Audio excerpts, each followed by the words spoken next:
2021년 4월 7일 재보궐선거, 인상적인 결과가 발표됩니다. 민주당 출신 시장들의 성범죄로 서울과 부산시장이 모두 공석이 된 사상 초유의 상황. 이에 의해 벌어진 보궐선거에서 야당이 압승을 거둡니다. 탄핵 정국 이후 보수정당이 처음으로 거둔 승리. 특히 젊은 세대를 중심으로 엄청난 여론 변화가 일어나며 귀추가 주목됩니다. 그렇게 모두의 관심이 집권여당 민주당의 참패와 제1야당의 첫 승리에 모여있는 사이 여론의 관심 밖에서는 무시무시한 소용돌이가 일어나고 있었습니다. 서울시장 선거 득표수 3위, 양당 구도의 싸움에서 누구도 관심을 가지지 않았던 순위, 이 자리를 허경영 후보가 차지했습니다. 제1야당 후보와 여당 후보 바로 다음 순서, 무려 3위. 그간 수많은 선거를 치러온 허경영으로서도 처음 거둔 어마어마한 대승. 이 소식에 허경영 교회 신도들은 열광합니다. 나날이 커져가는 하늘궁은 앞으로 더욱 발전할 것이고 기하급수적으로 늘어나는 충성스러운 신도들은 허경영을 따라 백궁으로 승천하기 위해 그에게 삶을 바치겠다고 다짐합니다. 이 무시무시한 광경에 피해자들은 과거의 악몽들을 떠올리며 그저 몸서리칠 뿐입니다. 사이비 교주, 엔터테이너, 범죄자, 그리고 정치인. 단 한 명의 광인이 만든 광인들의 세상. 그 소름 끼치는 이야기를 지금 시작합니다.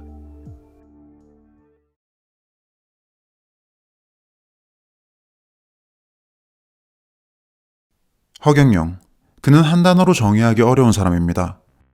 기본적으로 정치 활동을 중심적으로 해왔고 대중적인 인지도 역시 대선 출마와 황당한 공약들로 얻어왔기 때문에 정치인으로 보는 게 맞는 것 같지만 정말 그의 목적이 정치인으로서의 성공인지에 대해서는 의문점이 드는 구석이 많습니다. 그는 지금까지 자신의 이름을 알리기 위해 분야를 막론하고 아주 다양한 활동을 해왔습니다. 공중부양을 한다거나 눈빛만으로 사람을 치유한다고 주장하는 등 각종 기행으로 인지도를 확 늘렸습니다. 그의 이상한 언행들이 유머 코드로 자리 잡게 되면서입니다. 예능인 혹은 코미디언과 같은 행보를 보이며 인터넷을 중심으로 재미있는 사람으로 인식되기 시작했고 급기야 연예계와 방송계의 인맥을 활용해 방송활동까지 시작합니다. 심지어 음반을 내고 가수로 활동하고도 있습니다. 콘서트나 대학교 축제 등에서 공연까지 했죠. 엔터테이너로서의 수요도 제법 있는 편입니다.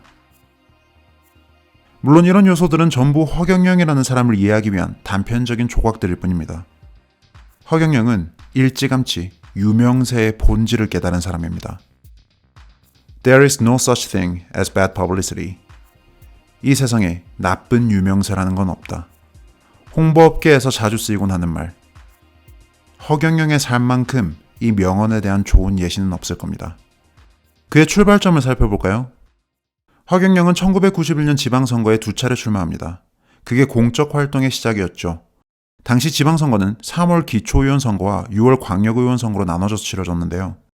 허경영은 3월 서울 은평구 구의원에 출마해서 1565표를 받고 낙선합니다. 당시 3위였습니다. 이후 6월 은평구 시의원에 출마해서 2451표를 받고 4위로 다시 한번 낙선합니다. 이 당시까지만 해도 허경영의 행보는 분명 일반적인 정치인에 가까웠습니다. 민중당 소속으로 활발히 활동하며 정치 행사나 시위 등에 참여한 흔적들을 찾을 수 있습니다. 하지만 이 두 번의 낙선은 그로 하여금 무언가 깨달음을 준 걸로 보입니다. 평범한 그가 정치를 하기 위해서는 일반적인 방법이 아닌 무언가 다른 승부수를 던져야 한다는 깨달음을요. 6년 후 1997년 허경영은 뜬금없이 제15대 대통령 선거에 출마합니다. 기초의원 선거에 도전했다가 낙선했던 이름 없는 정치인. 그가 6년 만에 대선 후보로 등장한 겁니다. 허경영은 자신을 제2의 박정희라고 주장하며 민주공화당의 후신으로서 공화당을 창당했습니다. 그렇게 공화당의 대선 후보로 출마한 그는 조선왕조 부활, 핵주권 회복 등 자극적인 공약들을 들고 나와 이슈를 만듭니다. 선거 결과 그는 3만 9천여 표를 받고 대선 후보 7명 중 7위로 낙선합니다. 그가 내세운 황당한 공약들과 꼴찌라는 결과는 대중들로 하여금 허경영을 농담거리 정도로 코웃음치게 만들었지만 허경영은 오히려 이 일로 자신의 입지를 다집니다. 그게 나쁜 유명세건 뭐건 그는 전국구의 이름을 떨친 정치인이 되었고 대통령 선거 후보 출신이 되었습니다. 2004년 총선, 허경영은 본인이 만든 정당인 민주공화당의 비례대표 1번으로 출마하지만 득표율 저조로 낙선합니다. 그리고 2007년 18대 대선, 허경영은 경제공화당을 창당해서 다시 한번 대선 후보로 출마합니다. 이미 대선 출마로 한번 체급을 올린 경험이 있는 그는 이 기회를 최대한 살리기 위해 여론의 주목을 받을 수밖에 없는 각종 궤변들을 늘어놓습니다. 결혼수당 남녀 5천만 원씩 1억 원 지급, 출산수당 3천만 원 지급 등 어마어마한 포퓰리즘 공약들을 내놓습니다. 뿐만 아니라 이슈를 만들기 위해 자극적인 거짓말들을 연일 늘어놓습니다. 본인 IQ가 430이라는 주장부터 박근혜 당시 한나라당 대표와 결혼을 약속한 사이라는 주장, 박정희 전 대통령의 정책 보좌관이었다는 주장, 이병철 삼성회장의 양자라는 주장, 조지 부시 당시 미국 대통령의 취임 만찬에 한국 대표로 참석했다는 주장 등 온갖 허언들을 늘어놓습니다. 그는 박정희 대통령, 부시 대통령 등과 찍은 것처럼 보이는 합성사진까지 만들어서 배포했습니다. 한 언론사 대표에게 박근혜와의 결혼설 기사를 실어주면 5천만 원을 주겠다고 해서 5차례에 걸쳐 기사를 배포하기도 했죠. 이후 밝혀진 사실이지만 언론사 대표는 그 돈을 받지 못했다고 합니다. 물론 이런 기행에도 허경영은 7위로 낙선했고 이 일로 허경영은 이후 감옥에 가게 됩니다. 공직선거법 위반 및 허위사실 유포에 의한 명예훼손으로 징역 1년 6개월을 선고받았고 피선거권이 10년간 박탈됐습니다. 하지만 허경영은 이 일로 본인이 원했던 것을 얻었습니다. 유명세입니다. 2007년 대선에서 허경영이 보여준 어처구니 없는 언행들은 전 국민들에게 허경영이란 이름을 각인시키기에 충분했습니다. 무엇보다 인터넷 젊은 세대를 중심으로 허경영이 일종의 유머 코드로 자리매김하게 됩니다. 당시 포털 사이트의 조회수, 게시물 숫자 등을 살펴보면 허경영의 존재감이 대선 당시 이명박 후보보다 더 컸음을 알 수 있습니다. 허경영을 진지한 정치인으로서 보는 대중은 없었지만 그를 재미있는 예능인으로 인식하는 사람은 많았습니다. 설령 그것이 비웃음에 가까운 나쁜 유명세였을지라도 허경영은 이를 기반으로 삼아 본격적으로 자신의 세력을 확장합니다. 1년 반 후 감옥에서 출소한 허경영은 표면적으로 예능활동, 가수활동 등을 하며 인터넷을 중심으로 일고 있는 허경영 신드롬을 적극 활용합니다. 이는 더 큰 유명세로 이어졌고 결과적으로 큰 이익으로 돌아왔습니다. 1991년 지방선거를 시작으로 지선, 총선, 대선을 막론하고 최근 서울시장 보궐선거까지 총 7번의 선거에 출마한 허경영. 당선된 적은 단 한 번도 없었지만 그는 눈에 띄게 득표수를 올려왔습니다. 1991년 서울 은평구 구의원 선거에서 1,500여 표를 받았던 그는 2021년 서울시장 선거에서 5만 2천여 표를 받아 무려 3위를 기록했습니다. 여기서 주목할 점은 그의 재산과 추종자들입니다. 2007년 출마 당시 허경영은 본인의 재산을 6억 원으로 신고했습니다. 그런데 2021년에 그가 신고한 재산은 무려 72억 원에 달합니다. 공식적으로 신고한 재산만 14년 사이에 무려 12배 이상 증가한 겁니다. 서울시장 후보 중에서도 단연 1위의 재산 규모였습니다. 추종자들은 그 이상 늘어났습니다. 수만여 명의 추종자들이 온오프라인을 막론하고 활발하게 허경영 사상을 공부하고 전파하고 있습니다. 이렇듯 급격하게 늘어난 재산과 추종자들. 아무리 유명세를 얻었다지만 납득하기 힘든 규모의 성장. 바로 여기에서 우리는 허경영이 온갖 기행으로 유명세를 갈구했던 진짜 이유를 알 수 있게 됩니다. 그가 그토록 유명세를 갈구했던 진짜 이유. 지금부터 그 사악한 속내를 알아봅시다.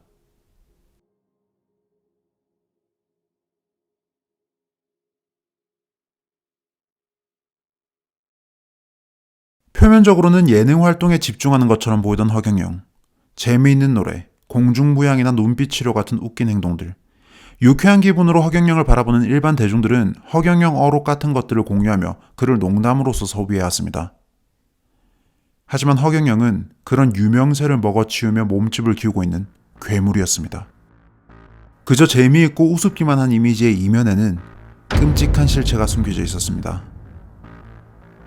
2009년 언론에 의해 허경영의 비밀스러운 활동들이 폭로됐습니다. 감옥에서 출소한 지 얼마 되지 않은 허경영은 자신의 유명세, 인지도를 악용해 수많은 노인들에게 접근하고 있었습니다. 이상한 언행들 때문이었지만 어쨌든 이름이 알려진 유명인이었던 허경영은 조지 부시 미 대통령과의 합성사진 같은 거짓 자료와 거짓 경력을 보여주며 사람들을 현혹합니다. 대선 후보까지 한 본인이 얼마나 대단한 사람인지를 설명하며 신임을 얻는 겁니다. 그런 다음 허경영은 후원금 등을 명목으로 노인들의 돈을 뜯어냈습니다. 심리학 전문가는 허경영의 수법을 분석했습니다. 허경영은 위법 행위가 되지 않도록 법망을 교묘하게 피해가며 사람들의 심리를 착취해 이윤을 취하고 있었습니다. 전문가는 허경영이 사람들을 현혹하는 방식이 종교와 같은 메시지를 주입하는 것과 유사해 보인다고 설명했는데요. 이는 아주 정확한 분석이었습니다. 각종 보도와 폭로에도 불구하고 허경영은 계속해서 이런 사기 행각을 이어갔는데요. 그렇게 재산과 추종자가 늘어나자 허경영은 그 늘어난 재산과 추종자를 활용해 본격적으로 시스템을 만들기 시작합니다. 더욱더 효율적이게 사람들을 착취할 수 있는 시스템, 바로 사이비 종교였습니다. 2016년 경기도 양주시에 하늘궁이라는 대규모 시설이 지어집니다. 수천 평의 부지 위에 5층 규모의 숙박동이 3개가 있고 강연동이 4개가 있으며 경비동도 존재합니다. 이 시설의 실소유주는 허경영이 아니라 김모 씨라는 사람인데요. 그는 아주 오래전부터 허경영에게 빠진 사람으로 허경영으로부터 지속적으로 착취당하고 있었습니다. 그는 4억 5천만 원의 대출을 받아서 하늘궁을 구입하는 데 바쳤다고 하는데요. 이에 의해 매달 200만 원 가량의 이자를 내고 있는 상황이었습니다. 어째서 그렇게 했냐는 언론의 질문에 김 씨는 대출이자가 부담이 되는데도 허경영이 자꾸 요청을 하니 거부할 수 없어서 그렇게 했다고 부연합니다. 언론의 몸이 좋지 않다고 설명한 김 씨는 허경영으로부터 치유를 받고 있다고 주장했습니다. 참고로 이런 피해자는 김 씨뿐만이 아닙니다. 허경영의 비서 역할을 하는 나 씨 역시 5억가량을 허경영에게 후원했습니다. 허경영이 타고 다니는 롤스로이스 차량 역시 허경영의 부탁에 의해 나 씨가 준비한 거였습니다. 나 씨는 일용 노동직에 종사하고 있습니다. 그는 허경영으로부터 청와대 경호실장 자리를 약속받았습니다. 허경영은 이런 식으로 자신에게 빠진 사람들을 철저히 착취해 기반으로 삼았습니다. 롤스로이스를 타고 다니며 더 많은 사람들을 현혹하고 급기야 대규모 시설 하늘궁까지 지어서 아예 사이비 종교 집단을 설립합니다. 허경영은 본인이 하늘궁에서 강연을 한다고 주장하는데요. 그 강연의 내용은 영락없는 사이비 종교 설파입니다. 한 언론에서 공개한 장면입니다. 허경영은 자신이 하늘에서 직접 온 사람이라고 이야기합니다. 다른 종교들은 모두가 대리점인데 본인을 중심으로 직영점이 처음 한반도에 생겼다고 말합니다. 이런 류의 명백한 사이비 종교적 발언들을 강연이라며 쏟아냅니다. 신도들은 허경영이 이런 궤변에 열광하며 연신 맞습니다를 외칩니다. 엽기적인 일은 이뿐만이 아닙니다. 허경영은 강연의 일부라며 치유 활동을 하는데요.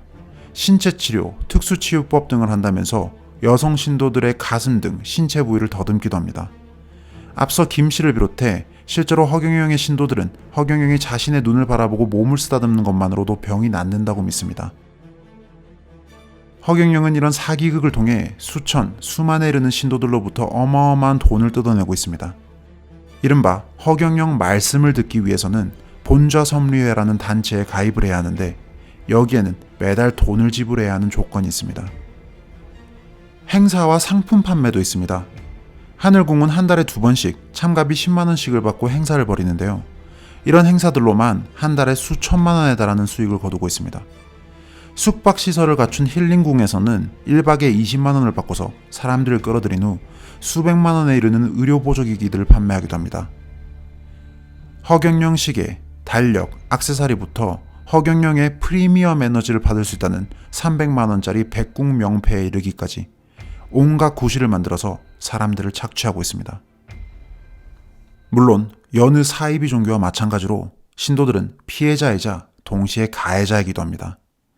그들은 허경영 말씀을 전하기 위해 온오프라인을 막론하고 아주 헌신적인 전도 활동을 합니다.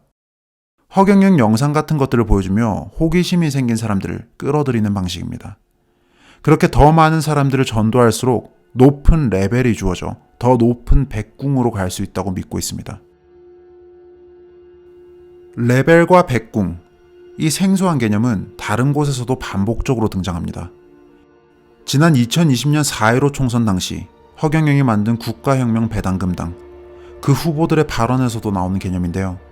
이들에 따르면 은하계의 중심에는 자미원이라는 별이 있고 그곳에 백궁이 있다고 합니다. 기독교의 천국과 비슷한 개념입니다. 이 백궁은 1백궁부터 5백궁까지 다양하게 존재하는데 천지창조주, 옥황상제, 허경영 등이 이 5백궁에서 산다고 합니다. 더 높은 백궁에 가기 위해서는 레벨을 올려야 하는데요. 국가혁명 배당금당의 한 출마 후보는 1백궁에 갈 수 있는 30억 레벨을 약속받고서 생활을 포기하고 출마를 하게 되었습니다. 그는 기초생활수급자로 유튜브에서 허경영 관련 컨텐츠를 봤다가 허경영에 빠져든 사람이었습니다. 국가혁명 배당금당은 이런 식으로 4.15 총선에서 더불어민주당 후보 253명, 미래통합당 후보 236명과 맞먹는 235명의 후보를 낼 수 있었습니다.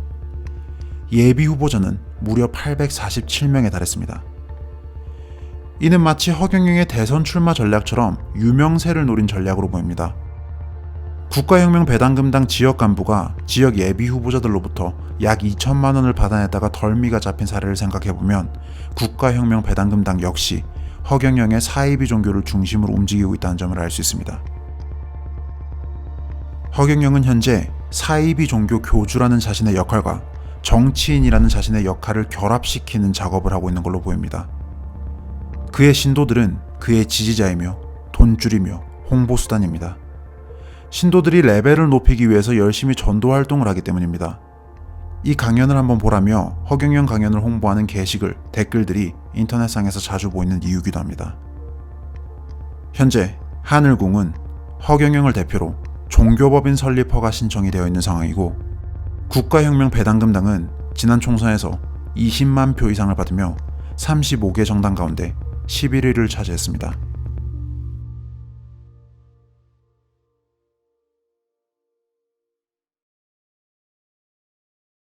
(2009년) 동아일보는 허경영 현상이 위험하다라는 제목의 기사를 냅니다.